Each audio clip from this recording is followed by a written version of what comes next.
Zombies town. Mister Nutrela 1 साल से zombies पर रिसर्च कर रहे हैं। तब से वो अपने घर भी नहीं गए हैं। उनके 2 असिस्टेंट हैं, सोया और चंक। दोनों हमेशा कोई ना कोई गड़बड़ करते ही रहते। एक बार जब मिस्टर न्यूट्रेला कोई एक्सपेरिमेंट कर रहे थे, तब मिस्टर न्यूट्रेला ने सोया को कुछ केमिकल पकड़ा कर गए। तब सोया को छींक आ गई और सारा केमिकल मिस्टर न्यूट्रेला के ऊपर गिर गया। तब से मिस्टर न्यूट्रेला का बाल ब्लू और कांटे की तरह खड़ा हो गया है। अगर मेरा ये एक्सपेरिमेंट सक्सेसफुल हो गया तो मेरा बहुत नाम होगा। मुझे बेस्ट साइंटिस्ट का अवार्ड मिलेगा और हर जगह मेरा ही नाम होगा। हाँ सर, हाँ सर। चंक एक्साइटमेंट में कंप्यूटर के स्विच पर हाथ रख दिया और गलती से कंप्यूटर ऑफ हो गया। मिस्टर न्यूट्रेला गुस्सा से चंक के तरफ देखते हैं। Sorry sir. मिस्टर न्यूट्रेला दोनों को एक्सपेरिमेंट रूम से बाहर निकालकर मुर्गा बना देते हैं। मैं ये प्रूव कर दूंगा कि 1 साल पहले ज़ॉम्बीज़ पृथ्वी पर थे। मिस्टर न्यूट्रेला अपना काम करने लगते हैं। कुछ देर बाद वो जिस केमिकल पर अपना काम कर रहे थे, वो एक्सपेरिमेंट सक्सेसफुल हो जाता है और वो जोर का चिल्लाते हैं, यूरेका यूरेका। अंदर से आवाज सुनकर सोया और चंक गेट को धक्का मारकर अंदर घुसते हैं। मिस्टर न्यूट्रेला से टकरा जाते हैं और वो सारा केमिकल मिस्टर न्यूट्रेला पर ही गिर जाता है। चंक, तूने फिर गड़बड़ कर दी रे। Sorry sir. मिस्टर न्यूट्रेला गिरकर बेहोश हो जाते हैं। सोया और चंक उनके डर से टेबल के नीचे छुप जाते हैं। तभी मिस्टर न्यूट्रेला उठते हैं। उनका आंख ग्रीन हो जाता है और वो किसी ज़ॉम्बी की तरह चलने लगते हैं और वो ऑफिस से बाहर निकल जाते हैं। सोया चंक उनके पीछे जाते हैं। मिस्टर न्यूट्रेला तब तक बाहर खड़े 2 लोगों को काट कर ज़ॉम्बीज़ बना देते हैं। मिस्टर न्यूट्रेला सड़क पर निकल जाते हैं और जिसको भी अपने नाखून से नोच देते हैं, वो ज़ॉम्बीज़ बन जाता है। सर तो खुद ज़ॉम्बी बन गए हैं। कुछ करना होगा, वरना ऐसे तो सर पूरे शहर को ज़ॉम्बीज़ में बदल देंगे। सोया मिस्टर न्यूट्रेला के पीछे जाता है। चंक सोया के पीछे छाता लेकर आता है। तुम ये छाता लेकर क्यों आए हो? अगर सर हम लोगों के पास आए तो हम इससे खुद को छुपा सकते हैं। कोई नहीं, आइडिया नहीं पसंद आया तो बंद कर देता हूँ। सर पर नजर रखो। मिस्टर न्यूट्रेला एक बेकरी में घुस जाते हैं। वहाँ खड़ी लड़की बोलती है, हेलो सर, हमारे यहाँ हर टाइप का केक मिलता है। तभी मिस्टर न्यूट्रेला उसको भी काट लेते हैं और ज़ॉम्बी बना देते हैं। अब हमें सिर्फ सर को ऑफिस ही नहीं लेकर जाना है, इन सारे ज़ॉम्बीज़ से भी बचना है। एक ज़ॉम्बीज़ आया सोया के ऊपर हमला करने लगता है। पीछे से चंक अपने छाते से ज़ॉम्बी को मारता है और वो ज़ॉम्बी बेहोश हो जाता है। देखा मेरे छाते का कमाल। चलो, हमारा छाता किसी काम तो आया। सर कहाँ चले गए? सोया और चंक मिस्टर न्यूट्रेला को ढूंढने लगे। अरे देखो, उधर लोग चिल्ला रहे हैं, तब सर उधर ही होंगे। दोनों उस तरफ जाते हैं। वहाँ मिस्टर न्यूट्रेला एक इंसान को नाखून मारने ही वाले थे कि सोया मिस्टर न्यूट्रेला को मुंह चिढ़ाने लगता है। चंक दूर से ही, सोया तू पागल हो गया है क्या? क्यों शेर के मुंह में हाथ डाल रहा है? तुम भी ज़ॉम्बी बन जाओगे तो मेरा क्या होगा? ये कहते हुए रोने लगता है। तुम जरा चुप करोगे और मैं जैसा बोलता हूँ वैसा करो।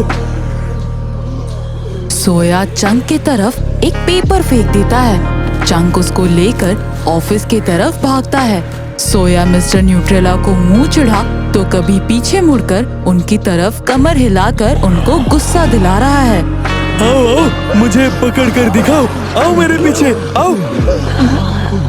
मिस्टर न्यूट्रेला गुस्से से सोया की तरफ आ बढ़ने लगते हैं। सोया ऐसे करते हुए उन्हें ऑफिस के बेसमेंट के अंदर लेकर आ जाता है। जैसे ही मिस्टर न्यूट्रेला बेसमेंट के अंदर घुसते हैं, चंक गेट बंद कर देता है और सोया खिड़की से कूदकर बाहर आ जाता है और बाहर से खिड़की को बंद कर देता है। मिस्टर न्यूट्रेला जोर जोर से गेट पर हाथ मारने लगते हैं। सोया और चंक गेट के पास बैठकर ही सर तो आ गए, लेकिन अब क्या करें? चलो लैब में देखते हैं। दोनों लैब में जाते हैं और एंटीडोट बनाने की कोशिश करते हैं। तभी चंक कुछ गड़बड़ कर देता है और पूरा रूम धुआं से भर जाता है। दोनों खांसते हुए बाहर निकलते हैं। मिस्टर न्यूट्रेला भी गेट तोड़कर बाहर निकल गए हैं। सोया सामने देख। मिस्टर न्यूट्रेला बहुत गुस्से में सोया के तरफ बढ़ते हैं। चंक के हाथ में एक डिब्बा होता है, वो मिस्टर न्यूट्रेला के सर पर फेंक कर मारता है। मिस्टर न्यूट्रेला चंक के तरफ घूमते हैं और एक पेड़ से टकराकर गिर जाते हैं। पेड़ पर मधुमक्खी का छत्ता रहता है, वो मिस्टर न्यूट्रेला के ऊपर गिर जाता है। सारी मधुमक्खियाँ सोया और चंक के पीछे भागती है। सोया और चंक पानी में कूद जाते हैं। थोड़ी देर बाद जब सारी मधुमक्खियाँ चली जाती हैं, तब दोनों बाहर निकलते हैं। पेड़ के नीचे में न्यूट्रेला नहीं होते। दोनों लैब जाते हैं, वहाँ मिस्टर न्यूट्रेला होते हैं। दोनों देखकर डर जाते हैं। सर आप ठीक हो गए? सोया मिस्टर न्यूट्रेला को सारी बात बताता है। शहर के लोगों को ठीक करने के लिए ज़ॉम्बी एंटीडोट बनाना होगा। चुड़ैल का पोस्टमार्टम। डॉक्टर विकास वर्धन हर काम को सही ढंग से करने की सच्ची लगन के साथ मरीजों की सेवा करता है। Senior doctor Hansraj doctor Vardhan के केबिन में आए। वर्धन, आज एक डेड बॉडी का पोस्टमार्टम है। एक्सीडेंट का केस है, मगर मुझे एक कैंसर पेशेंट का इमरजेंसी ऑपरेशन करना पड़ेगा। क्या तुम संभाल लोगे ये पोस्टमार्टम? तुम्हारे साथ करीम रहेगा। कर लूंगा सर, आप बेफिक्र होकर ऑपरेशन कर लें। Okay then. 2 घंटे बाद करीम आया। वर्धन सर, बॉडी रेडी है पोस्टमार्टम के लिए। ठीक है करीम जी, चलिए। वर्धन पोस्टमार्टम सेंटर आता है। उसने देखा बॉडी एक औरत की है, जिसका अंत कार एक्सीडेंट के कारण हुआ था। वो कार अकेली चला रही थी। वर्धन ने बड़ी बारीकी से पोस्टमार्टम किया और बॉडी को फ्रीजिंग सेक्शन में भिजवा दिया। थोड़ी देर बाद वो फ्रीजिंग सेक्शन में आया फाइल पर साइन करने के लिए। एक बार बॉडी का नंबर टैग मिला लेता हूँ। अंदर 2 डिग्री टेम्परेचर था। वर्धन ने औरत के बॉडी का ड्रॉयर खींचा। तब कुछ ऐसा हुआ कि वर्धन की सांसें डर से बंद होने को आ गई। औरत का बॉडी धीरे धीरे उठकर बैठ रहा था। वर्धन, बड़ी सफाई के साथ तूने मेरे बॉडी का चीर फाड़ किया। वो फ्रीजिंग ड्रॉयर से बाहर आकर खड़ी हो गई वर्धन के सामने। मैं मर गई तो क्या हुआ? मुझे जोरों की भूख लगी है। वर्धन, मुझे चाबी दे, मैं दूसरे ड्रॉयर खोलकर डेड बॉडी खाऊंगी, वरना तुझे खाना पड़ेगा। वर्धन की बोलने की शक्ति नहीं बची थी। वो पत्थर की मूरत की तरह खड़ा था।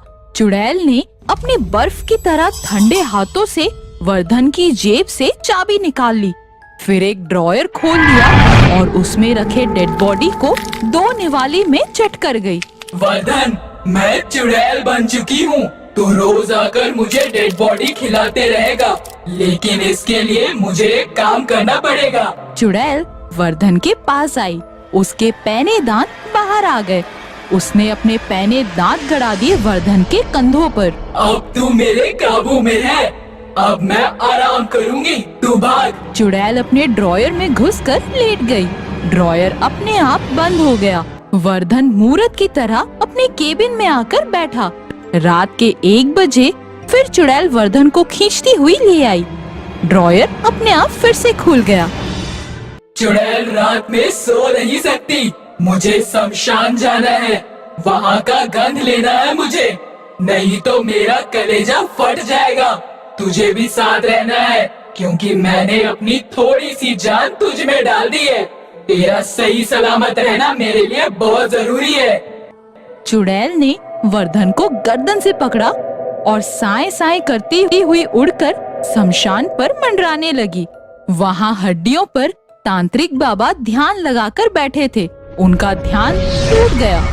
इस चुड़ैल का विनाश करना ही पड़ेगा। ये एक बहुत ही बड़ी अशुभ शक्ति बनती जा रही है। डॉक्टर की जान को भी खतरा है। चुड़ैल ने वर्धन को एक चिता की आग में झोंक दिया।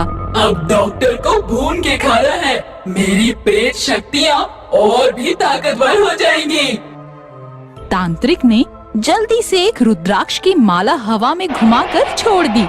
माला चक्र की तरह घूमती हुई बिजली चमकाती हुई चुड़ैल के माथे पर जा लगी। जलती चिता ने वर्धन को हवा में उछालकर फेंक दिया। तांत्रिक बाबा ने उसे एक परिंदे की तरह लपक लिया। तू ये अच्छा नहीं कर रहा है तांत्रिक। वो तांत्रिक की तरफ नाखून निकालकर लपकी। अब रुद्राक्ष की माला चुड़ैल के गले में अटक गई। माला ने चुड़ैल को पछाड़े मारती हुई एक भभकती चिता में पटक दिया। वो थी तांत्रिक बाबा की जादुई चिता। उस आग में चुड़ैल स्वाहा हो गई। बेटा वर्धन, उठो उठो, देखो नया सवेरा हो गया है। सोने हीरे के गोबर। जीतू एक हट्टा कट्टा नौजवान था, लेकिन बेहद आलसी और कामचोर और दिल से भी बेहद लालची। उसका बूढ़ा बाप अपनी खेती करता और जीतू घर में आराम से मुफ्त की रोटी तोड़ता। उसके बाप ने कई बार उससे कहा, बेटा अब तो मैं बुढ़ा हो गया हूँ, मुझसे अब मेहनत नहीं होती।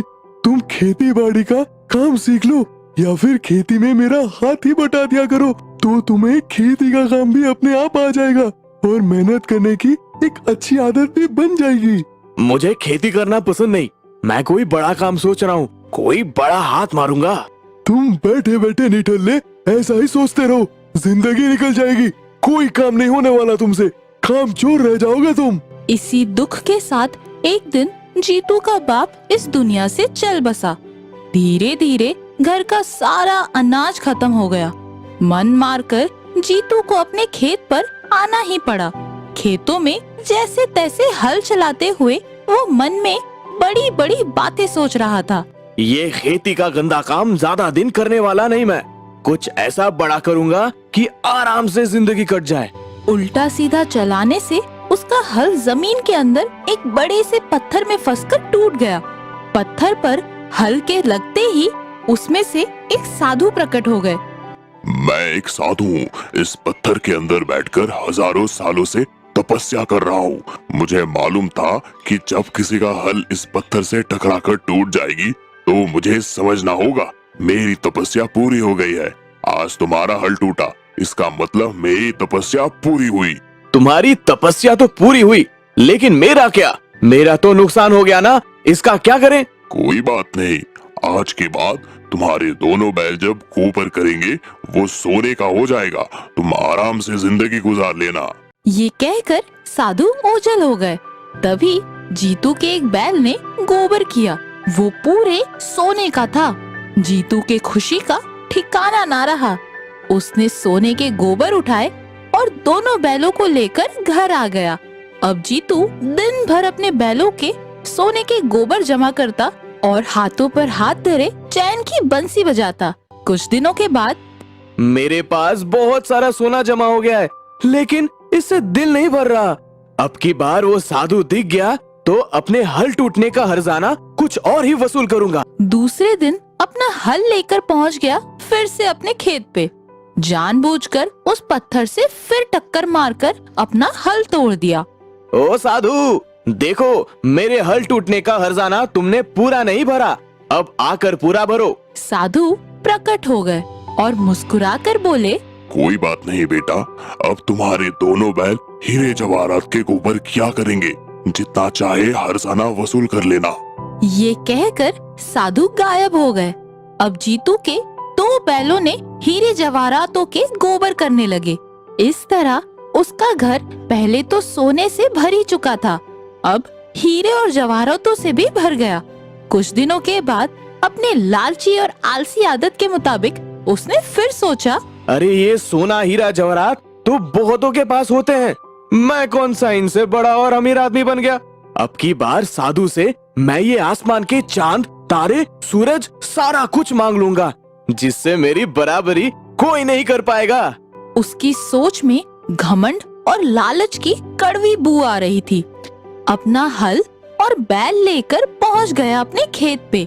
दोबारा से उस पत्थर से टक्कर मारकर अपना हल तीसरी बार तोड़ दिया।